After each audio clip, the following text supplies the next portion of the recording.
lưng dài hẹp nách là cá lòng tong, ốm yếu hình dung là con cá nhái.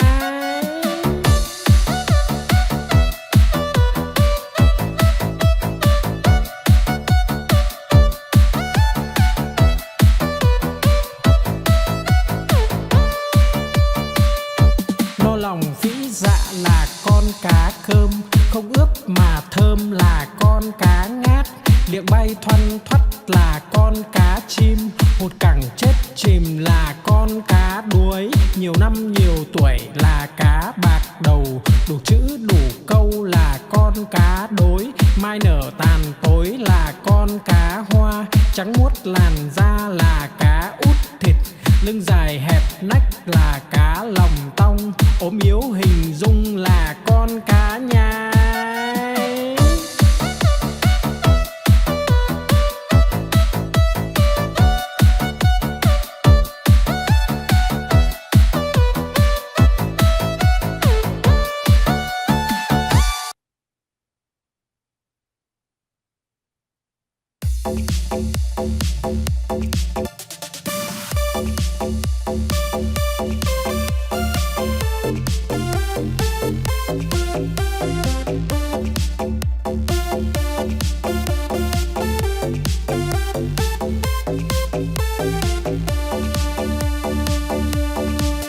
Con cua mà có hai càng, đầu tai không có bò ngang cả đời.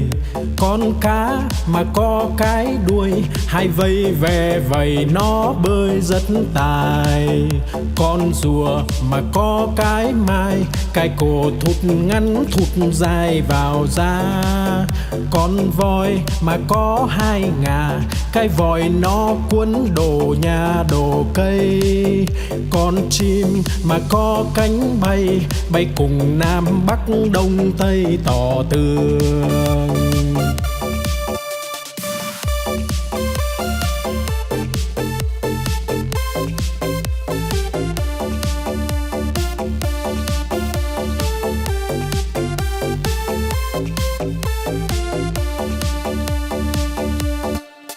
Con cua mà có hai càng, đầu tai không có bò ngang cả đời.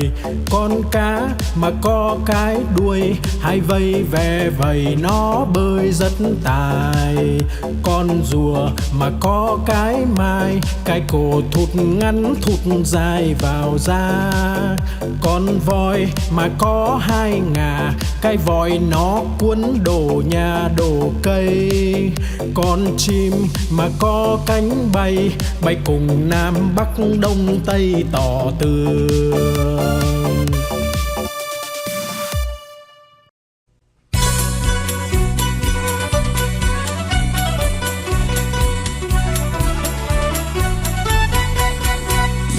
Đi chân bò cầm cây roi thật to, bò không đi lấy cây roi ra chọc đít bò, bò đứng dậy đi ngay.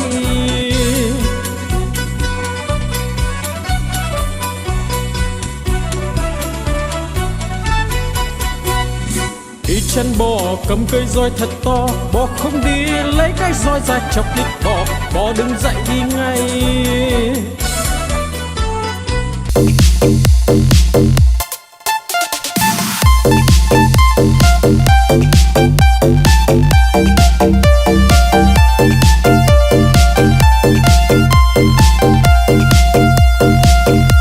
Đi cầu đi quán, đi bán lợn con, đi mua cái xong đem về đun nấu, mua quả dưa hấu về biếu ông bà. Mua một đàn gà về cho ăn thóc, mua lược chải tóc, mua cặp gội đầu, đi mau về mau kẻo trời sắp tối.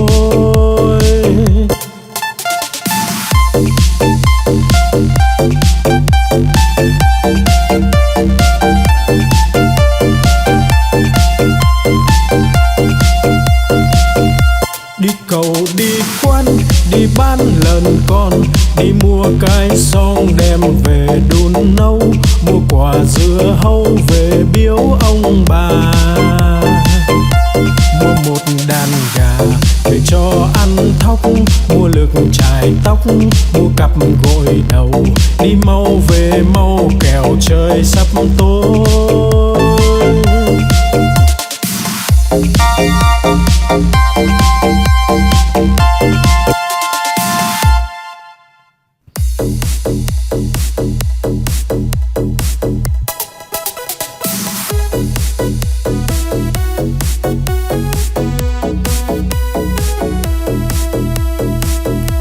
Bướm bay bướm lượn, bướm đậu nhành hoa, khoe đôi cánh đẹp rực rỡ muôn màu. Bướm bay bướm lượn, bướm đón mùa xuân, vàng xanh đỏ tím. Bướm bay dợp trời.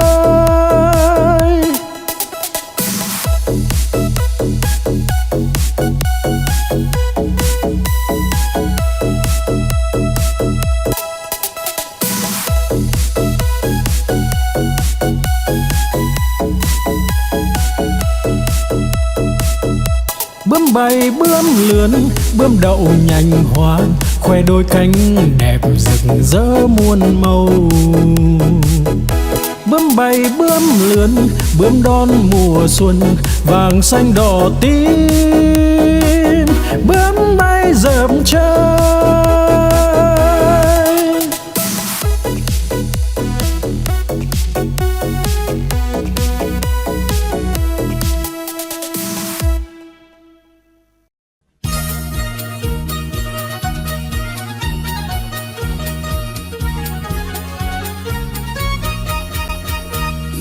Đi chân bò cầm cây roi thật to, bò không đi lấy cây roi ra chọc đít bò, bò đứng dậy đi ngay.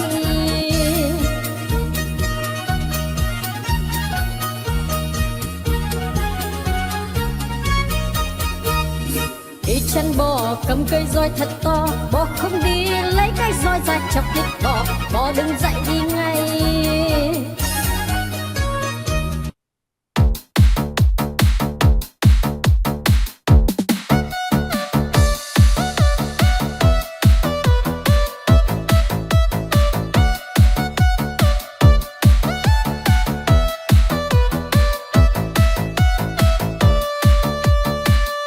No lòng vĩ dạ là con cá cơm, không ướp mà thơm là con cá ngát.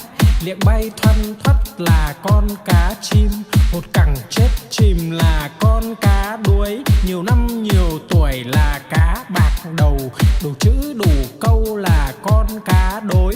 Mai nở tàn tối là con cá hoa, trắng muốt làn da là cá út thịt.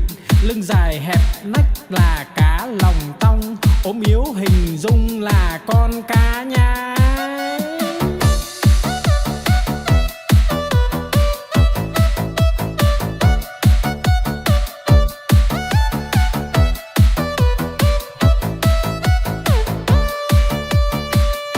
No lòng vĩ dạ là con cá cơm, không ướp mà thơm là con cá ngát. Liệng bay thoăn thoắt là con cá chim, hột cẳng chết chìm là con cá đuối. Nhiều năm nhiều tuổi là cá bạc đầu, đủ chữ đủ câu là con cá đối. Mai nở tàn tối là con cá hoa, trắng muốt làn da là cá út thịt. Lưng dài hẹp nách là cá lòng tong, ốm yếu hình